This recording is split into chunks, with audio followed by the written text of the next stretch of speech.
All right, David Coletto, welcome back again. Our final time together on this particular series, the Big Five, Truth in 2019. And tonight we're looking at the people who matter most, I guess, in election campaigns, and from every perspective, and that is the voters. And you're going to give us some insight to who we're talking about tonight. So let's begin by breaking down the different groups who actually drive election outcomes. Who are those groups?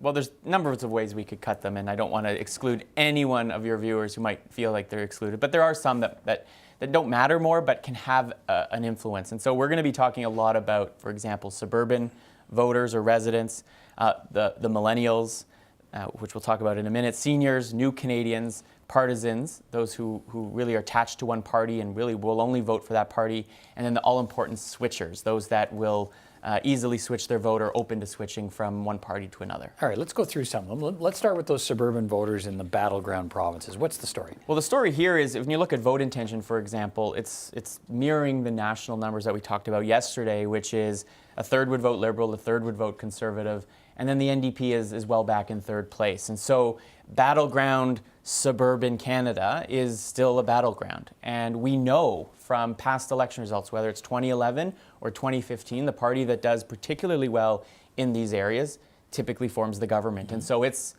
deadlocked right now, and it's going to be important to look at. When we ask those voters what issues matter to them, what matters to people living in suburban communities across the country, well, like all Canadians, healthcare and the economy are important. Cost of living is particularly important to people there. They commute a lot. They really are sensitive to the price of gas because they're in their cars far more. Like rural residents, in fact, more so than urban Canadians. Taxes are important. And then it's interesting that illegal immigration shows up on this list. Right. It's something that even if you are from an immigrant community that might live in the suburbs, you are sensitive to that issue, the idea that that people are coming to the country who shouldn't be, or queue jumping and so on. It's one of those issues that seems to index higher among suburban residents than other Canadians. And it helps us understand the narrative from the parties, right? This is why you're hearing parties talk about these kinds of issues, because they know in many ways this is where the election will be decided. Yeah, and you're going to suburban ridings, they're touching on issues they think those people want to hear. And a lot of these suburban ridings are some of the closest in the country, and you know, let's be honest, we're able to look at this data and understand what these voters are thinking, but so are the parties. And I think it lines up with a lot of the policy proposals and also the rhetoric that these parties are talking about. Let's take a closer look at millennials, who they are and what, and their issues and voting intentions right now. But first of all, let's start by how you define millennials. So millennials are, we define them as anyone born between 1980 and 2000. So there's this massive group of Canadians, the largest voting bloc now, more millennials than there are baby boomers. Abacus, we do a lot of research on this area, and they were really important in 2015. We saw this spike in youth voter turnout, up 20 points. Almost half of millennials at the time voted Liberal, and so this is a really important voter group, particularly for the Liberal Party, typically for more progressive-oriented parties. And so when you look at their vote intention today, it's actually, I would say, troubling for the Liberals, because despite still leading by 5 points over the Conservatives, keep in mind they won 45% of 18 to 30-year-olds in 2015. So they're down some second thoughts here by some of these people. Some second thoughts, and the New Democrats typically do better among millennials. Look at the Green Party. They do the best of all age groups among younger voters.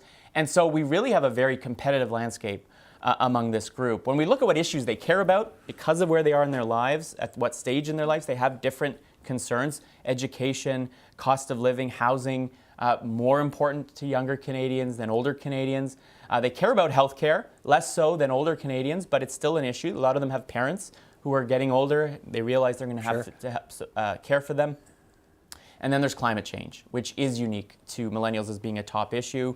There's an intensity around that issue. And so a very different issue set than older Canadians, which we're going to talk about it right now. Yeah, well, I'm just going to throw in there as we move along here, we saw just in the recent budget, right? We saw housing proposals for millennials. We saw new measures to help seniors. Let's talk about seniors. What are their most important issues in their voting intentions? Well, seniors also are a very reliable voter group. They show up. And so it's important to do well on them politically if you want to win. And right now we find the Conservatives actually have opened up a 6-point lead. This is one of their stronger areas.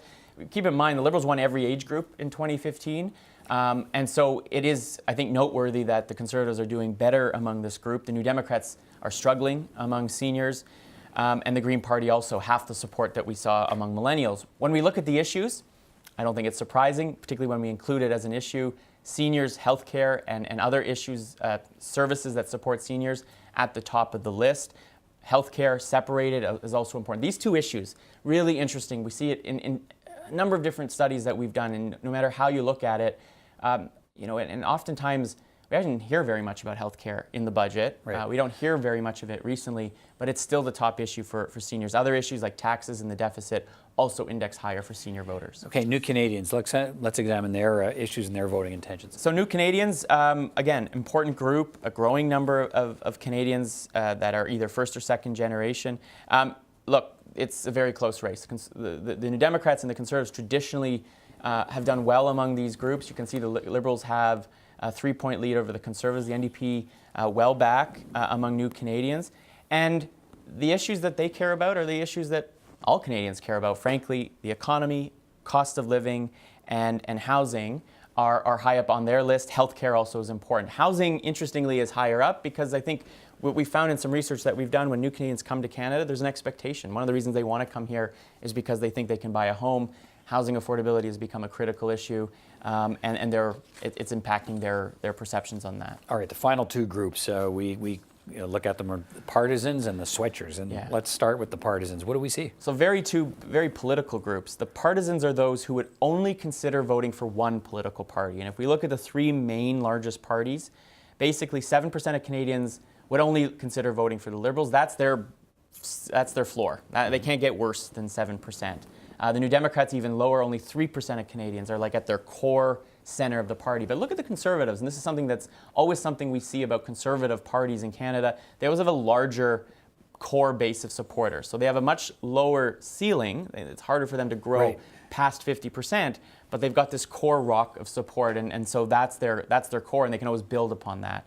When we look at switchers, completely different group, those open to voting for another party, there's some interesting patterns here. So this is the percentage of those who currently support the party who say they are either very or somewhat likely to switch that support between now and Election Day. So 43% of Liberals would consider switching. They're open to switching, open voting for another party, right? And 47% of New Democrats. And look at the Green Party, 55. Wow. So there's a number of stories here. First is the Conservatives have the lowest number. Their support is the most solid. They've got fewer places to go. Even Maxime Bernier offering them an alternative hasn't really got many of them thinking elsewhere. For the more progressive center-left parties, the fact that the Liberals are at 43, the NDP at 47, the Greens at 55 suggest, on the one hand, there's lots of opportunity for volatility, right? How we can go from 2011, where the NDP is at 100 seats and the Liberals are at 30, to almost flipping that around, and it suggests that people are looking for options. The other side of it is, though, if you're the Liberals looking at those numbers, it means there's a chance that you can consolidate the anti-conservative vote, that there's a lot of Green Party supporters and maybe even some New Democrats who are parking their vote there now. But when you ask them, who would you rather form government, Liberal, Conservative, many of them might consider the Liberals. So as we think about strategic voting and how these voters are going to make choices, these switchers become really important to the outcome of the 2019 election. It's great information. Thanks, David, for everything this week. You've helped us understand a little more about the issues, the threats, the leaders, the battlegrounds, and now the voters. So thanks for spending this time with us, and David will be with us as we continue our Democracy Project coverage in the weeks and months ahead. Thank you. Thanks, Peter.